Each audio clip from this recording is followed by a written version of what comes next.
everybody, Sean from Save Magandor. How you guys doing? Check out the new Abisko shape Fjallraven tent we're testing out and just setting it up. It's got a huge vestibule. Really, give like a further shot. Could you do that? And I'm just setting up. Oh, watch out, what's behind you? And we're just testing this bad boy out.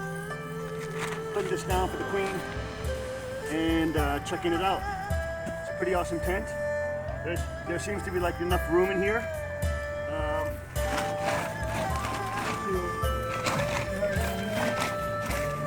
Get this lino down. Get the clothes bag and wet bag.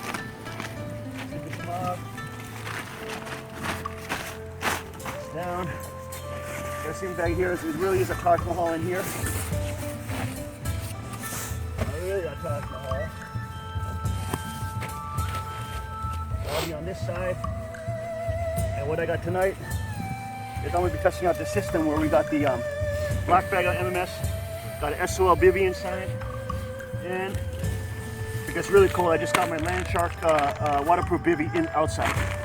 Outside, SOL bivy, emergency bivy inside, and a black bag like that. So we're going to be testing out that system. Just going, trying to go lighter with just a black bag. Maybe I'll throw it in there. That should be our pillow. And should be good to go. Got some extra water up here. And as you can see, as you sit up in here, just have I'm 6'2", so you just have a monster room of space. And I could even ball up in here and cook my food right up in here if the weather was really bad. There's a really cool option here on this, which is like what they call a half door closure. I guess that's out here. Go this way, and there's a toggle which is down here, which then loops up here inside here. And check this out. It keeps it halfway open so there's ventilation can come in, but yet I can keep the weather out. And it helps protect the internal tent a lot more. This is called the half door open shelter. So this is very light. I'm a little worried about it. I would never get this near fire. It is super light. This is 40 denier on the bottom. I think 20 denier here, but pretty cool. Pretty cool. It's a tunnel tent, so it's a 4-season tent. And we'll be testing this bad boy out tonight and seeing how this goes. Getting ready for some expeditions. Although those are not, we haven't decided where we're going to do, but we're just getting training, getting some trekking and just expedition training in, and just getting our minds prepared for that. And it just goes like this, through the loop. Very simple. Pull it tight, and your door is wide open. Got tons of space. Already a couple bags in here. And as you can see, massive room. I'm 6'2", and I'll lay out real good out there. So it's pretty good. Looking good, guys. All right, we'll get back to you. All right, folks, here we go. We got some ninja shelters going on over here. We're actually right just near the church, so behind the church. And we got some shelters going on over here. This is our Friday TP bushcraft day at church. It's just easiest to get gathering here and get everybody to test their gear out. We got the queen setting up her stuff in the new Fjallraven Abisko shape. Very cool. We're testing that out tonight. And she got her MMS system. All right, getting in there. All right, folks, here's an update. Look at my bag. It's all wet. All soaking wet, not because of the tent, but that Land Shark, it's totally non-breathable. So when I woke up, it's about 3:30 now. This whole thing was wet inside, and my sleeping bag too had gotten wet. And you can see this is all totally soaking wet. But anyways, that was the reality. My battery's right about to go dead, so I better charge it up.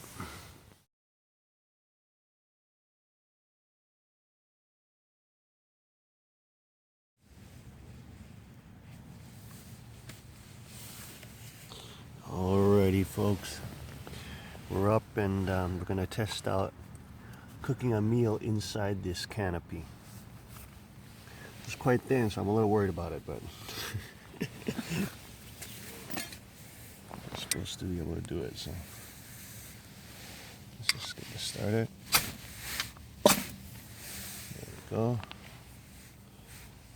You can see we got the Pathfinder going. Let's lock this up.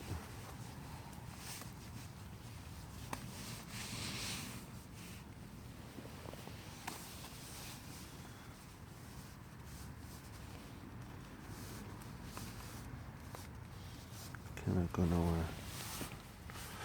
Okay. And just cook up some oatmeal. There we go. It's going. It's definitely burning.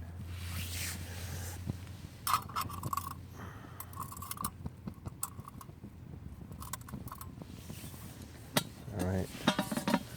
The heat definitely being dispersed here. The ventilation is working fine. The heat is able to disperse adequately.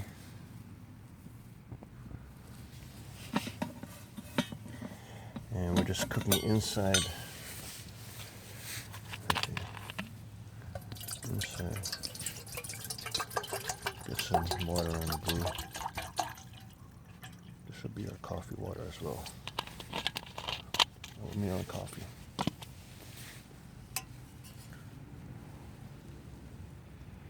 Yes.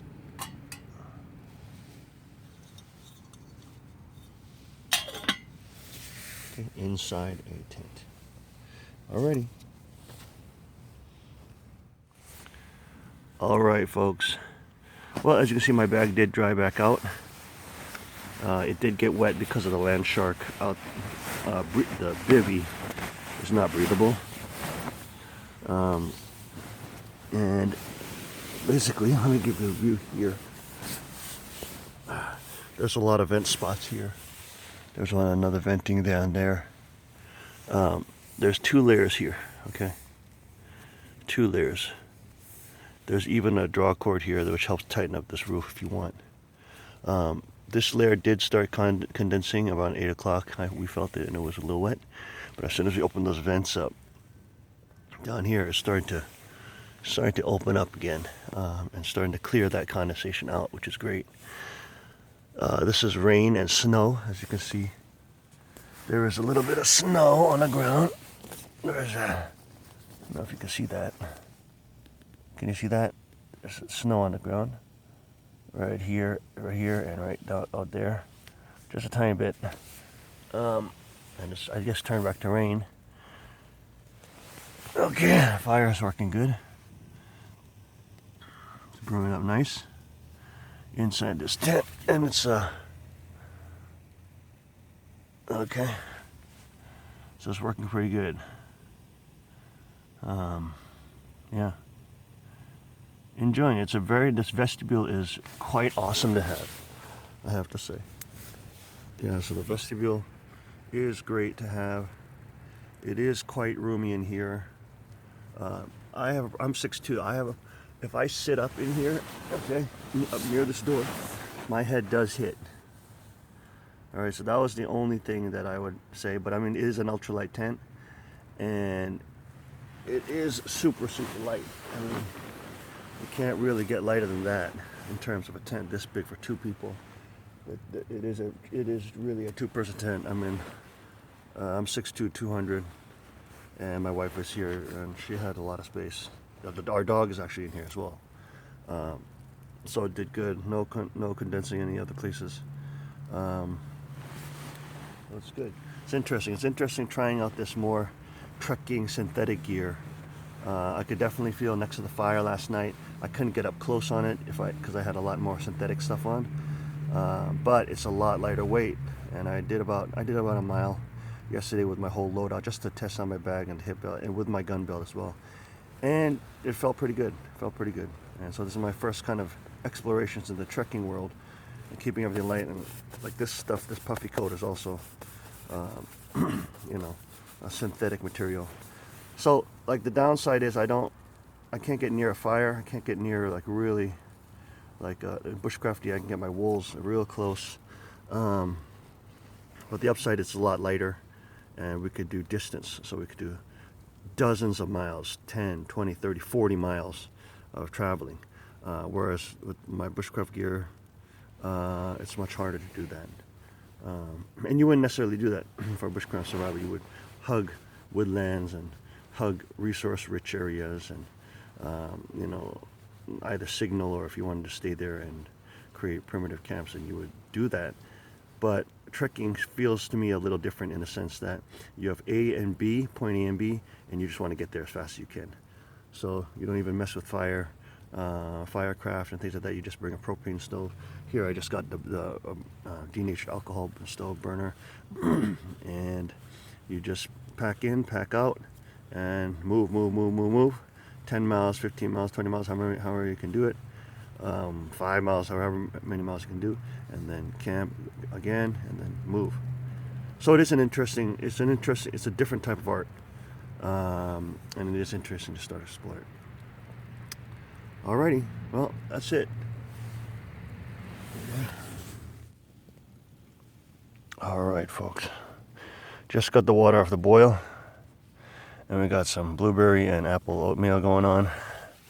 Just poured it in. Mix it up a little bit, and it worked out great. I mean, look at this, inside the vestibule, inside the tent, and we have cooked up breakfast, a nice warm breakfast before we go out on a trek. Okay, so that's pretty cool. Okay, Emma, go ahead. Praise God. That's nice and warm, isn't it? Inside the tent. Yeah. It didn't like it's still in our sleeping bags. Didn't even have to go out. That's quite convenient, isn't it? Oh my goodness. Okay, girl, you get out of here. She stayed with mommy last night. There you go. Oh. She said, give me some. Okay. All right, y'all. Let's get this down and then get some coffee on the brew. All right, folks, we got the coffee in there now, and yeah, the water's still nice and warm. Yeah. It's just so cool to be in the vestibule here, okay, and be able to have a warm meal plus coffee. It is really cool. I don't think I've ever done this in a tent like this. I'm just so used to going out there and stoking up a big fire. You know, collecting those materials and things like that, and it's definitely a lot more relaxing to be able to be in your sleeping bag, cook up a meal, drink your coffee, and I imagine that if you were super sore for trekking 20 miles a day, you would want to do it like this. You would want to stay in your shelter and let your body recuperate and cook up your food inside the vestibule like this. This is going to be awesome for trekking. Definitely. I would I mean, I can, you know, kind of just by sort of imagination, I can imagine I would like this a lot more than having to start up a whole big fire again. So, yeah. There we go. It's a nice birch, hardwood, and sapwood spoon. Okay. There you go. Now I'm going to drink it.